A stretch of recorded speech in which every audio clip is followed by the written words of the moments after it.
Hello everyone, সবাই কেমন আছেন? আশা করি সবাই ভালো আছেন। তো আমি যে কেকটার ডিজাইনটা করছি এটা হচ্ছে একটা 1 পাউন্ডের একটা অরেঞ্জ ফ্লেভারের কেক। তো আমি কেকটাকে সব কিছু কমপ্লিট করে ডেকোরেশন করছি। আর আমি প্রথমে একটা পাইপিং ব্যাগে চকলেট গানাশ নিয়েছি।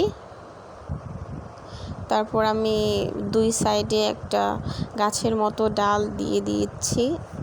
আর আমি পরবর্তীতে এটাতে আমি ছোট ছোট কিছু চেরি ফুল করে তারপর এটার মধ্যে বসিয়ে দিব।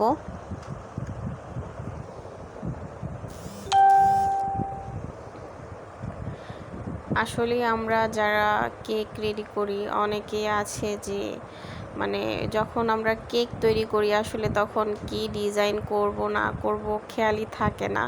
তো অনেক ক্ষেত্রে আমাদের হয় কি যে আমরা যেই ডিজাইনটা করতে চাই আসলে ওইটা করতে পারি না, অন্য রকম হয়ে যায়। আর তার সবচেয়ে কারণ হচ্ছে ক্রিমের কারণ হচ্ছে অনেক সময় আমরা ক্রিম বিট করার পরে দেখা যায় এত প্রচণ্ড গরমের ভিতরে এত কষ্ট হয় ক্রিমটা দিয়ে কাজ করতে, যারা শুধুমাত্র কাজ করেন তারাই বোঝেন। আমি প্রথমে এক গোলাপি কালার ক্রিম রেডি করেছিলাম। তারপর দেখলাম যে ক্রিমটা একটু গলে যাচ্ছে, তারপর আমি কিছু করার নেই, তারপর আমি সাদা ক্রিম দিয়ে আমি ফুলগুলো বসিয়ে দিচ্ছি। আর আমার মনে হয়েছিল যে গোলাপি ক্রিমটা দিয়ে যদি আমি কাজ করি বা ফুলগুলো করি তাহলে কিন্তু অনেক বেশি সুন্দর লাগবে। সেই জন্য আমি গোলাপি কালারের ক্রিম করেছিলাম। তো এত গরমের ভিতরে কিছুক্ষণ ক্রিমটা বাহিরে ছিল। আমি কেকের ফিনিশিং আনতে আনতে আসলে আমার ক্রিমটা অনেকটাই নরম হয়ে গেছিলো। আমি ফ্রিজে রাখিনি, ভেবেছিলাম তাড়াহুড়োয় কাজ বারবার নিব তারপর আর ফ্রিজে রাখিনি। সো আমার ক্রিমটা একটু নরম হয়ে গেছিলো। তারপর আমি আবার ওই ক্রিমটা বাদ করে তারপর আবার নতুন করে সাদা ক্রিম ইউজ করেছি, কারণ হচ্ছে এত গরমে তারপর আবার কালার ইউজ করার পর ক্রিমটা অনেকটাই নরম হয়ে যায়, আপনারা অনেকেই জানেন। তো আমি এখানে ছোট ছোট কিছু চেরি ফুল বসিয়ে দিচ্ছি।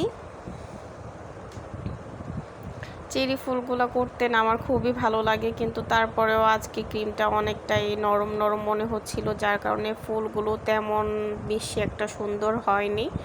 কিন্তু কেকটা কিন্তু দেখতে মাশাআল্লাহ ভালোই লাগছিল।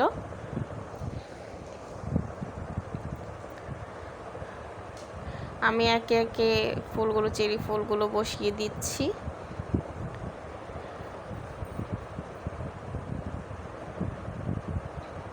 আসলে কি জানেন, গরমের ভিতরে এই রকম কাজ করা এতটাই কষ্ট, এতটাই টাফ, আসলে একেবারেই কাজ করা যায় না ক্রিম এক দিক দিয়ে বিট করি আর অন্য দিক দিয়ে মনে করেন ক্রিমটা অনেকটাই নরম হয়ে যায়, গলে যায়। যতটুকু করার দরকার, যতটুকু স্টিফ থাকার দরকার ফুলগুলো করতে, আর অতটুকু হয় না আসলে।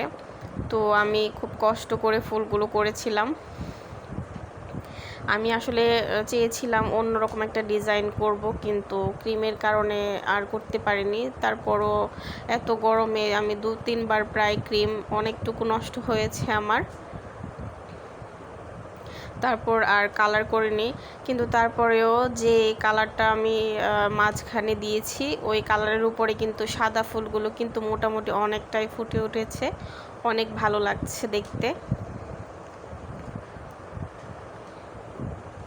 আসলে শীতের মধ্যে যে একটা আরামে কাজ করতাম, এখন প্রচণ্ড গরম, এতটাই তাপ ছিল যে কাজ করতে গেলে অনেক বেশি ভেজাল পোহাতে হয়েছে আমাকে। তারপরেও কিন্তু আমি হার মানিনি, কাজ করে গেছি। এই যে ফাইনাল লুক প্রায় কেকটা কিন্তু অসাধারণ লাগছে আমার কাছে। ডিজাইনটাও কিন্তু অনেক ভালো লাগছিল। আসলে 1 পাউন্ড বলতে তেমন একটা বড় হয় না কেকগুলো, তো ছোট পরিমাণ কেক। আপনারা তো অনেকেই জানেন 1 পাউন্ড তেমন একটা আহামরি কোনো বড় হয় না, যার কারণে তেমন কোনো ডিজাইন করা যায় না। আর অবশেষে আমি কেকের উপরে নাম লিখে দিলাম, আর সাথে কিছু লাভ এঁকে দিলাম, দেখতে যেন ফাঁকা জায়গাটা যেন ভরাট হয়, দেখতে যেন সুন্দর লাগে। সেজন্য আমি একটু করে লাভ, ছোট ছোট করে লাভ করে দিচ্ছিলাম। আর কেকটা ছিল একটা ছোট বাচ্চার, বাচ্চাটি খেতে চেয়েছে, ওই কারণে অর্ডার করেছিল শুধুমাত্র খাওয়ার জন্য, এমনিতে কোনো প্রকার অনুষ্ঠান নয়। সেই জন্য আমি শুধুমাত্র তার নামটাই লিখে দিয়েছি। তারপর আমি মাঝখানে, ফুলের মাঝখানে হলুদ ধরনের একটা রেনু করে দিলাম। এই যে আমার কেকের ফাইনাল লুক। কেকটা কিন্তু অসাধারণ হয়েছে।